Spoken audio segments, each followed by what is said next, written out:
Hello, welcome back to the channel. My name is Lisa Elvin-Staltari and I'm a genealogist and a passionate traveler. Over the last year or so, I've been featuring each Fijola or King's daughter and getting to know their stories a little bit better. There are over 700 of them, so I've come a long way, but we've got a long way to go. But before we begin, let me show you ways you can support the channel. The first three I've put on the screen. Subscribe, like, and notify. All of this helps the channel grow.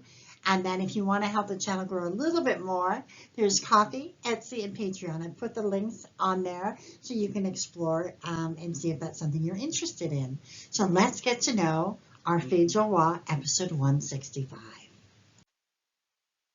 So our episode 165, her name is Anne Guillaume, which, by the way, Guillaume is a French version of the word or the name William. So it would be in English Anne William. So that's kind of an interesting take.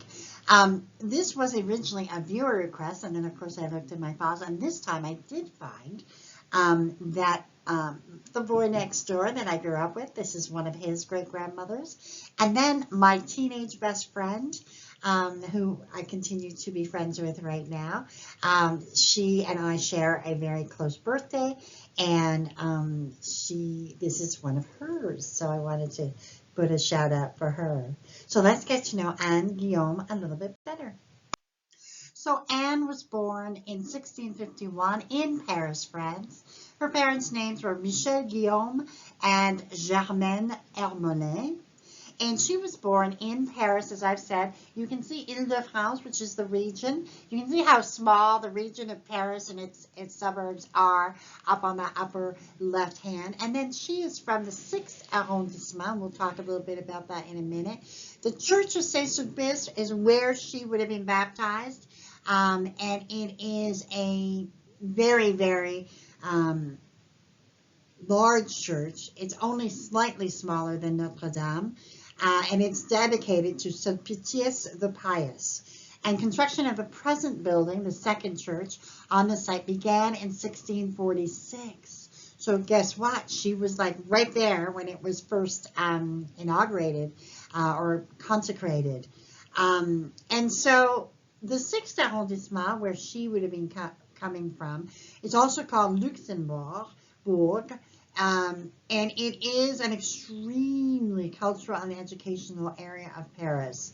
And what we know about the 6th is that it is it's in Luxembourg, is in reference to the seat of the Senate and its garden, which is situated on the rive gauche, which is the left bank of the river Seine. It includes such world-famous institutions as l'École nationale supérieure des beaux-arts, École des hautes études en sciences, as well as the Institut de France. It's just really an amazing arrondissement. It includes historical districts such as Saint-Germain-des-Prés, and it surrounds the palace and its gardens. And so it's just really one of those cafe kind of societies. You know, when you read about like all of the famous thinkers like Jean-Paul Sartre and Simone de Beauvoir, François Séguin, Albert Camus, these are where they kind of congregated in the 6th. Now, obviously, that's many years after she would have left Paris, but it gives you a kind of a flavor of what the 6th or that area would have represented. So let's get to know why she comes to New France. It is after her mother's death that Anne decides to embark on this great adventure of her life, Les Filles du Roi, and she gets on a boat called Le Saint-Jean-Baptiste. It arrives in Quebec City on August 15th, 1671. She did not come without means. She carried a dowry worth about 300 pounds. So, you know, even though her mother had died, her father presumably was alive and possibly was helping his daughter embark on a new life. So that's kind of what I like to think of. So the groom that she would select, his name was François Dubois de la France, also known as La France, of the France.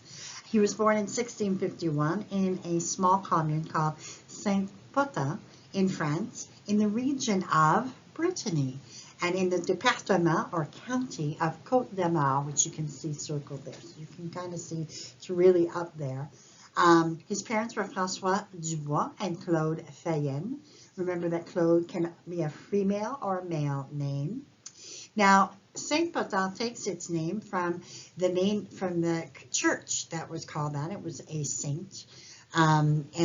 This particular little town has grown steadily, actually, since 2011 and contains new housing and a small variety of shops, and it is surrounded by more than a dozen stone crosses. So it is one of those very interesting places to go and visit.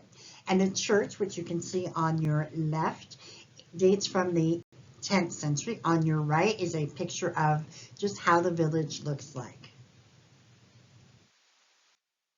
So François comes to New France. He is part of the Carignan Regiment, part of the Maximi Company. He arrives on August 19, 1665. As many of you know, after the need for the Carignan soldiers had finished, they were offered the opportunity to stay in New France, often given land. Obviously, les filles du roi were part of the incentive that women were coming that could provide wives and create families for them. François obviously decided he was going to stay in New France, waiting for his turn. And his turn came October 19, 1671, shortly after she arrived in Quebec City. She was given the king's gift of 50 pounds as well. This is a copy of their marriage record. So François and Anne would settle in a beautiful place called Beaumont, which had just actually gotten its seigneury. So they were among the very first settlers there. The intendant, Jean Talon, he had granted in 1672, a couple of months after they were married, he granted to Charles Couillard the seigneury of Beaumont from the east of the village to the current road to Saint-Charles, and the seigneury of Vincennes to the west of the town to François Bissot. So they are kind of linked in case you come across that in your research. Now, the very first people other than François and Anne, actually many of the settlers came from Ile d'Orléans, and there was a lot of contact because there was no church. So they would go by canoe to the island every Sunday to hear Mass. So they would come, but obviously not during the winter. And eventually, as other towns came and the roads were built, that sort of thing, they would then and eventually they got their own church, as you can plainly see on the left. But it was a connection to Ile d'Orléans that is really there. You can feel it. So many of the first settlers of Ile d'Orléans would eventually gravitate toward, or their children would gravitate to Beaumont. So keep that in mind when you're doing your research. This is a snippet of the 1681 census, and we have François and Anne listed here, and their children. Jean, who is 8, Marie, who is 3, and then we have another Jean. Remember, many times they named Jean-Baptiste, Jean Girard. It was very common. And they had 1 gun, 6 arpents valeurs, which is about 3 to 4 acres of land, maybe 4 to 5, and enough to grow a life on. So let's have a look at the family they created. We have the family that grew. We have approximately 10 children. We have Marie-Anne Jeanne, who appears in that census as Jean, if you recall. And she was born in 1673. She would end up marrying René Dumais and have 6 children, all of whom would make it. Marie-Françoise would marry Eustache Dumais, his brother, and have 7 children, all of whom would make it. François would pass away before the 1681 census. Then we have Jean-Baptiste, who would marry Marie Bisson and have 6 children, all of whom would make it. We have Philippe, who would marry Marie Boucher and would have 6 children, all of whom would make it. François, the second François, would marry Marie-Anne Lambert and have 8 children, 6 of whom would make it. Nicolas would marry Marie Châtel and have 8 children, 7 of whom would make it. Françoise, we're not sure about Françoise's birth I have some indication that it's 1678, but I don't see her on the census, so I'm guessing that it's 1688. Nevertheless, she married Jacques and had 7 children, all of whom made it to adulthood. And then we have Pierre, who passed away at the age of approximately 35, but did not marry, according to my sources. And Suzanne, who I don't have any more information of. Were they twins? I suspect yes. And no more information on Suzanne. So sometime in 1709, François and Anne would move to Saint Nicolas, which is part of this now, the city of Lévis, and they were at the end of their lives. They were, to all intents and purposes, impoverished. François would pass away at age 61, owing almost 500 pounds. Their son, François, would end up settling the debt and allowed Anne to live in some peace before she herself passed away at age 65. She and François would have been married 41 years, an incredible achievement to be sure. So they really gave of themselves. They were not financially successful, but to that end, they lived a fairly long life and for the time, and they are buried in Saint Nicolas. And we have the death certificate, or just death record, burial record of François and of Anne as well. As of 1729, they would have 71 descendants. I am certain that that number grew exponentially.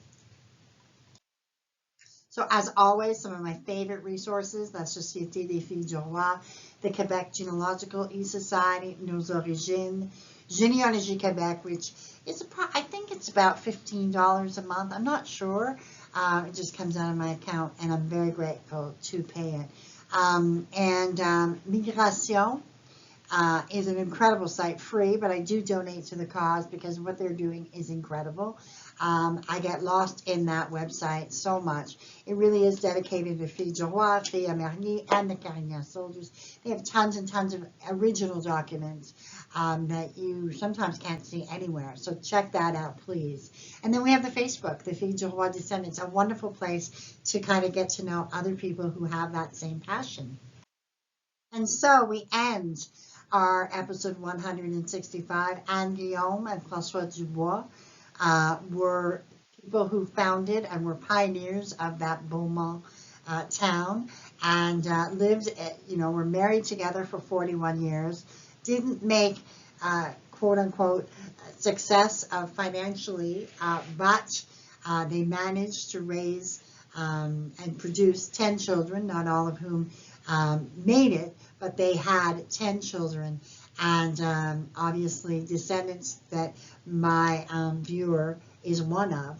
And so we thank Anne for her dedication, her contribution, her sacrifice, and her willingness to cross that ocean and make a new life. Because of that life and that choice, our viewer and numerous, hundreds of other people, thousands probably, are grateful to her. So we bless her memory, and we are grateful that she came to our shores. Until I see you on episode 166, au revoir.